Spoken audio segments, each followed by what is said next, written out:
Hello, everybody. Welcome back to another fabulous episode of the CurtainCast. I am your host, Stephen Horn. Today, we've got a sort of special episode, yet another sponsored episode from Missouri State University.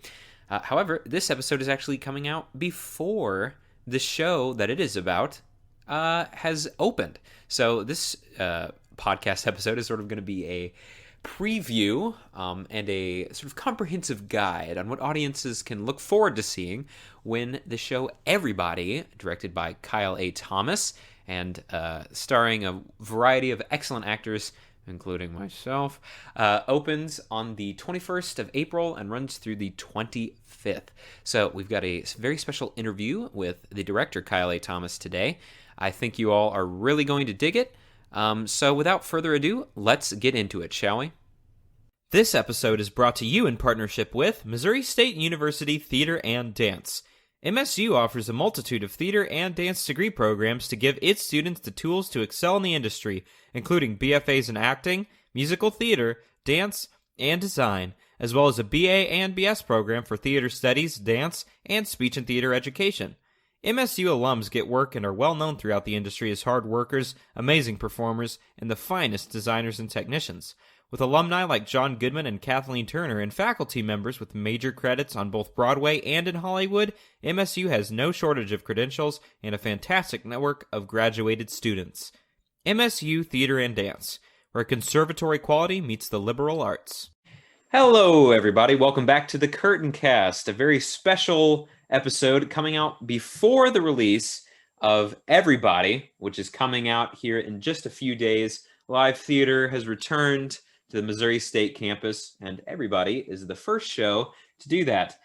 Here with me today, I have a very special guest, Dr. Kyle A. Thomas, who is the director of the show, which also I am in, probably worth noting. How are you today, Kyle? Hey, Stephen. I'm good. How are you? I'm great. I'm excited to be talking about this show here today. It's been a blast to be in rehearsals for it, and crazy and super hectic, but also lots of deep philosophical conversation and all sorts of fun aspects of the show. So let's just jump into it here. So Kyle, this is your first time on the show. Why don't you talk a little bit about your history in theater, shows you might have done here at Missouri State before, and that sort of thing. Ooh, my history in theater. How far back do you want to go? That's the question. You think is relevant, however far back that would be. Well, I'll mention a few things. I'll hit the highlights. So I have an undergraduate degree in musical theater. So I started out in my career thinking, yeah, performance is the thing for me. I want to be a musical theater actor, singer, dancer, all of that. And I did that for a little while. After I finished, I got my professional career started in Miami, Florida, where I lived and worked for a few years. But it quickly became apparent that while I really enjoy acting and I enjoy being on stage, that there was a lot more aspects of theater that I really needed to explore to be able to kind of get a sense of what is going to be the most fulfilling avenue for me within this larger field. I was lucky enough, actually, before I got to Miami, when I finally moved there, I worked for Peking University in Beijing, China, as a assistant professor of theater and for the American International Drama Conference, and had the chance to do some acting coaching as well as some teaching for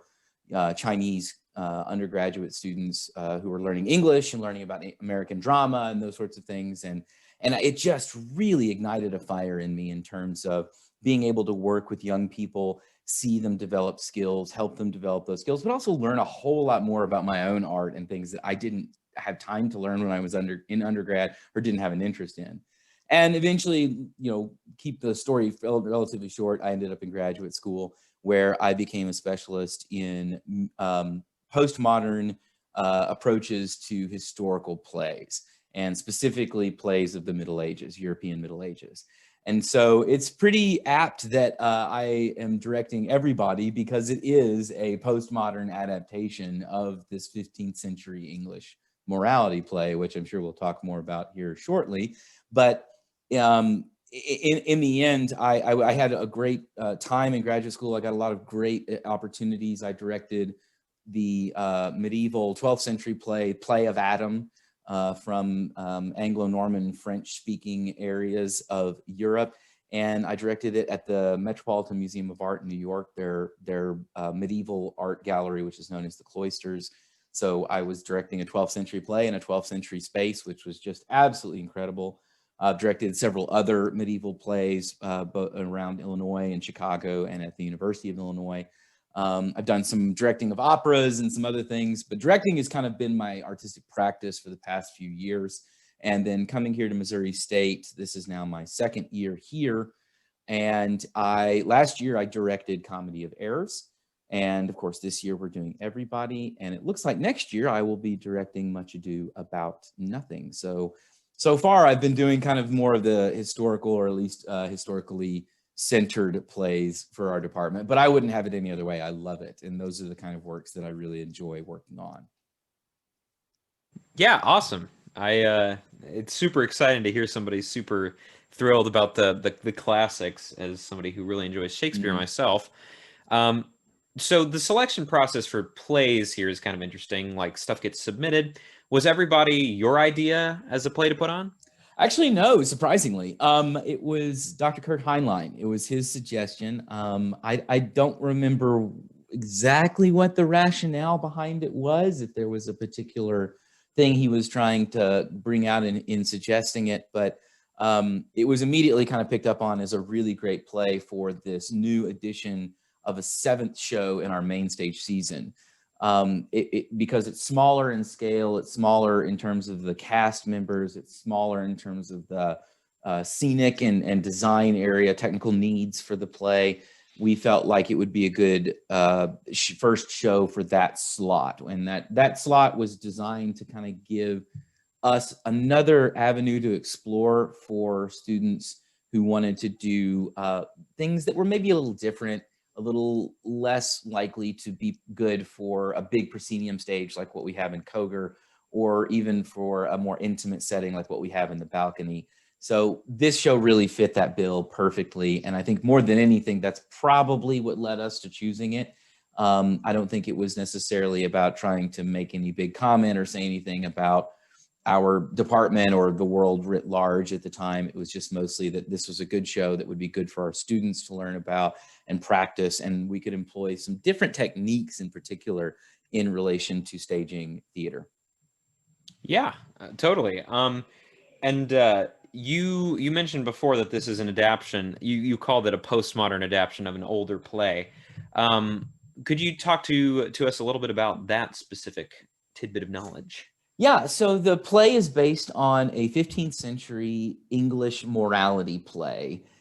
This is, we don't know a ton about that play, aside from having the actual play itself. We don't know much about its context or its history. We are, as scholars and historians, we're pretty certain that it is based upon a little bit older play, probably late 14th or early 15th century play that was written in Dutch. And in either case, in the case of the English play or the Dutch play, you're dealing with communities of people who are writing these works as explorations of their own learning and their own education in aspects of theology, particularly, and theological philosophy in the day. And remember, this is probably about 100 years or so before we get to Martin Luther and the Protestant Reformation in Europe. But nevertheless, there's still a lot of discussion going on amongst academic and learned circles around Europe about the nature of God and of man, and questions of existentialism. Why are we here on this earth? What are we meant to be doing? Those sorts of things. So it asks a lot of really, really big and unanswerable questions. So both the medieval plays as well as this current play, Everybody, is centered on these big questions of existence and being, and actions of doing good versus other aspects of one's life and what they could put your life's energy towards. And what I love is that Brandon Jacob Jenkins has kept those big questions in place without really providing a lot of really strict answers to them, and certainly has done a lot of work to decenter specifically the European Christian theologies that are at the root of these questions, and making them more questions that people just ask as human beings in the course of going through their lives and the experiences that they have. So it's postmodern in the sense that we are not relying on a very specific plot and story that to tell the actions of a single character going through things, but more so we place characters, particularly this central figure, everybody, this allegorical figure, everybody. We place those characters within the existential crises that comes from those questions, from asking those questions. Whether it be, what's my relationship to my family? What can I learn from my friends? How much should I rely on the things that I buy and purchase and accumulate in life? And then, questions about love, both love for others and self-love come into this. So what we really see isn't a strict storyline that is laid out as a single or linear plot like, most theater tends to be. It's much more of a exploring through movement, through voice, through various theatrical elements, the questions that come up when one is faced with existential crises and situations in their life. Yeah, you mentioned at the top of that the talk about, like, yeah, there are these allegorical characters. How this was something we worked on a lot at the very beginning of the process. After we did like some table work, we started working on these bits of movement.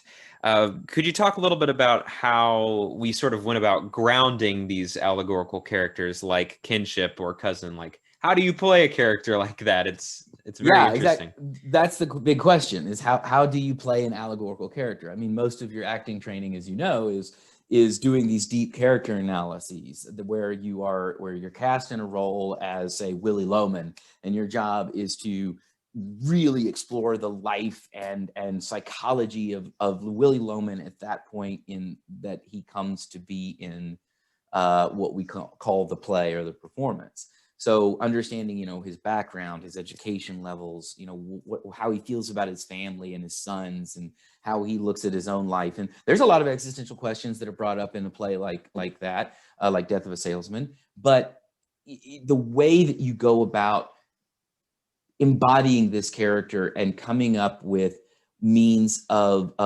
bringing them to the audience in a way that's believable and realistic and powerful is very different than when you're dealing with an allegorical character who just represents a concept. It's very abstracted. So it's a lot harder. Like, what is the background of you mentioned kinship. How can kinship have a background? And kinship doesn't even have a birthday. So it's not an actual human being, but the idea of kinship is captured in an actual human being, in the body of the actor, in the voice of the actor. And so what we have to do in order to kind of avoid these very surface level explorations of characters, like, oh, kinship is just people you're related to do actually make them have a relationship with this other character, these other allegorical characters like cousin or everybody. It takes a lot more work, takes different approaches. And so one of the things that in my experience, I've had the unique fortune of working with Anne Bogart of City Company. And there's a lot of great technique that Anne developed, especially early on back in the 1990s with Tina Landau and the viewpoints technique, which I believe is a really great way of exploring relationships that build out relationships that are based upon movement and based upon space and use of the body and composition in the way that you might think about visual art and music, and exploring those relationships in terms of how each individual actor interprets the qualities of something like kinship or cousin or everybody or those sorts of things. So it becomes much more about finding conflict, tension, resistance, and relaxation within things like movement, the vocal expressiveness, those sorts of things that one can find a source of conflict in where they stand on stage versus where another person is standing on stage, and feel that in a very real and palpable way that then can be transmitted beyond them to the audience so that it's palpable for them as well. So yeah, so using some of those viewpoint techniques is where we started. I also was lucky to work with Struan Leslie, who is a choreographer, movement director, and just theater director himself, formerly with the Royal Shakespeare Company. Now I believe he's freelance, and he had developed a devising technique called he called PRIFT, which is an acronym: pitch, rhythm, intensity, form, and tempo. And what I really, really love about the PRIFT technique is that it asks the individual actor to explore a concept, kind of like what we have in these allegorical characters, and your personal relationship or personal history with that concept. And so good and bad things come out of that exploration. We did some writing exercises that have to do with that. And then we quickly moved from something like doing a writing exercise right into movement and translating it into performance. And as you might remember, there was a lot of questions about how to make this work, which is great when you're working with young actors or actors who haven't worked with kind of these techniques before. There's always this question of, oh, wait, but I just wrote down a list of things. How do I turn that into a performance? And just kind of giving the actor the room and space to explore it however they want to is a lot of fun to watch, because everybody comes up with a different means of bringing it to life. And so that was kind of the process. We turned out what we wrote, we turned it into pitch, rhythm, intensity, form, and tempo, just breaking it down into those concepts and then seeing what comes of it. And from there, you can begin to figure out things like your character center, your character's gait and movement, posture, how they hold themselves, particular vocalizations that might work for your character, whether it be being in a higher pitch or a lower pitch, or speaking in a muddled way or a really quick and fast-paced sort of way. So it's essentially taking conceptual ideas, filtering them through this PRIFT technique, as well as a little bit of the viewpoints technique, and turning them into performed ideas that can then actually be incorporated into the character as you're working with other actors as they're doing the same thing with their characters. Yeah, you talked about that compositional factor to it and the use of movement. I was totally blindsided by the Prift thing. You did a workshop with it. I did like a year or two ago or something like that. And it was like really new and interesting to me then. And then we incorporated it into the show. And at first I was just like, how the heck do I use this? I'm like, what am I doing here? But I was surprised at how usable some of that stuff was, even though most of it was based on instinct or just like, I'm just going to circle a word and then we'll see what happens. And out of those things, characters I play, like kinship and cousin, like I can see the seeds of them in those little prifs I did.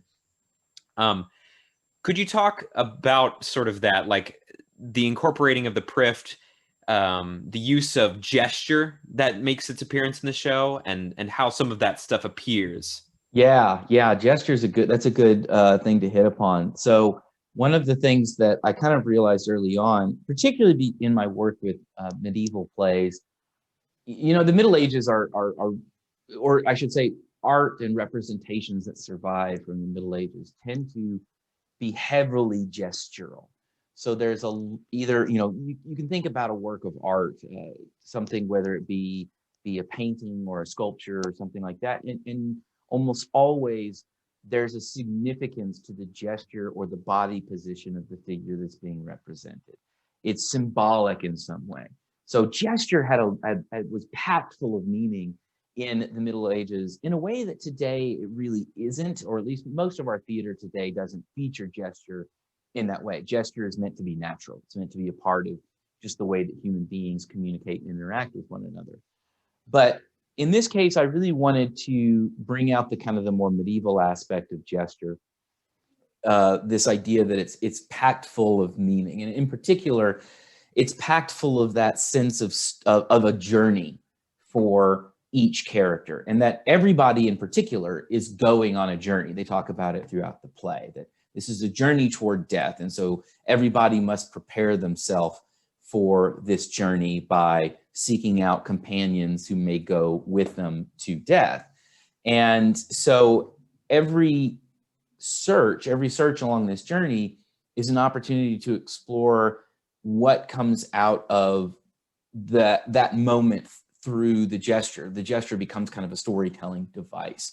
One of the things that, again, turning to Anne Bogart and the valuable things that I learned from her, she puts a lot of emphasis on a technique from No theater, N-O-H theater from Japan, called the Johakyu, and the kind of the tripartite nature of storytelling, that we have this the build up, the break, and the rapid part of storytelling. And that movement and gesture and characterization need to follow with the Johakyu, not just things like plot. And so every gesture has that sense of story to it, has that sense of a journey. And so in working through these characters, and particularly working with the character of everybody, and the nice thing that Jacob Jenkins has done is written in these chorus scenes where there's these very auditory environmental things going on. And we're supposed to see everybody grappling with the existential nature of the questions that they're dealing with on this journey. And it's really hard to do in a way that's interesting on stage. And so what it really becomes is the character of everybody struggling with a gesture, struggling with something like trying to reach out and ask for help, or trying to love yourself and embrace yourself. And those sorts of things. I don't want to give away too much, obviously, for those who may come see the show. But it's these moments where we are building tension to a point where that tension breaks, and then it spills forth in a way that we recognize the gesture and feel the power of the gesture. And this is what you know, and I'll give it away a little bit to some audiences, but it's not until we meet the character of love that the gestures become complete, and that the gestures fill in the missing feelings or the longings that everybody has as a part of their journey toward death. It's been super fascinating to work on this gesture stuff, because it's all very abstracted, and at first it's like, what am I doing? Like, is this like a choreographic thing? But then as you wrestle with, in particular, you mentioned the tension of it, you start to find the emotion there. You start to find the drive. You start to find the want and the reason for grappling with these existential questions, and in particular, the solutions that everybody thinks of, which kind of end up not being solutions, but at least what everybody thinks is the right thing to do in the moment. And then you mentioned, yeah, they're completed in a later scene, which we don't want to give too much away about. Yeah. And speaking of not giving too much away, we can go ahead and wrap this up here. Everybody's going to be opening here very soon on Wednesday, the 21st. What should audiences expect? What should they be prepared to see? Ooh, that's a good question. So audiences should be prepared for, one, an outdoor performance. So please bring a blanket, a lawn chair, a cup of water, favorite beverage kind of thing. Please, please keep them PG beverages, but nonetheless, prepare to be outside. And the big thing is prepare for a very different experience of theater. This is the kind of theater I love doing. It's not bounded to a space. It's bounded to the people that are there in the performance and experiencing it with you. And so there's a very good chance that there may be some interaction with you as an audience member. Nothing too crazy. Trust me, we're not going to pull you up on stage or anything like that. But there will be a little bit of that line that traditionally exists between the audience and the performance will be essentially erased. And there will be performers in and around you. So that's something to remember as well. But also, I would ask, keep an open mind about things. There's going to be a lot of questions posed in this play and not a lot of answers provided. And yet there's still a sense that we come to, and this is captured in the last few moments of the play, that it's based on a morality play. And so the original source material from the Middle Ages has at its heart an idea of giving us a moral to life, that life has a reason. And while this play doesn't exactly say life has a reason with a capital R, there are reasons to live, and there are reasons to enjoy your life, and there are reasons to connect with people. And those reasons become important means of understanding why we're here on this planet and what we can do as human beings to help our fellow man and our fellow humans have a little bit better life, enjoy their time on this earth a little bit more, to bring a little bit more love into the picture, both for oneself but also for others. So that's what I hope that folks quickly find in this, but certainly will be a unique theater experience for most people, I think. Yeah, as somebody who, of course, who, like the rest of the world, has been in lockdown for Hey, much of the somebody previous playing year. a somebody. You're As someone playing a playing somebody as too. Yeah. somebody, yes, I can say that one way for certain I could enjoy my time here on Earth was finally seeing some live theater again, which is Yes. really perhaps some of the biggest sell of seeing this is just it's live. So make sure you come see everybody April 21st through 25th live on the North Mall Bear Paw in front of the PSU.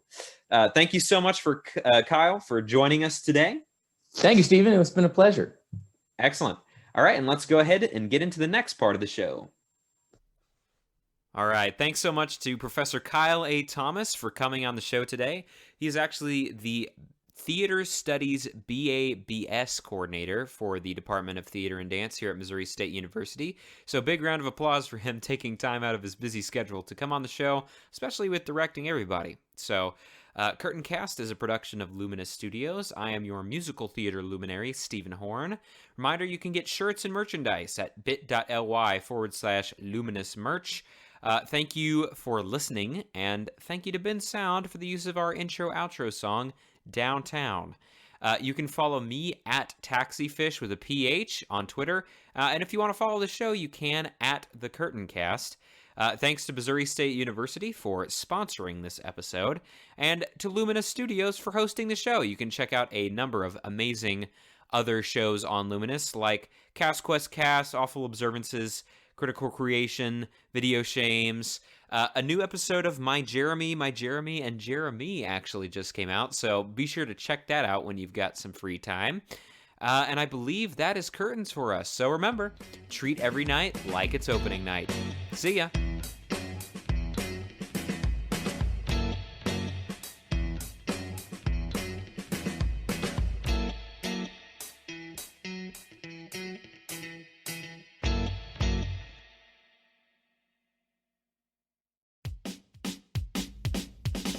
Hi, welcome to Luminous Studios. What can I get you?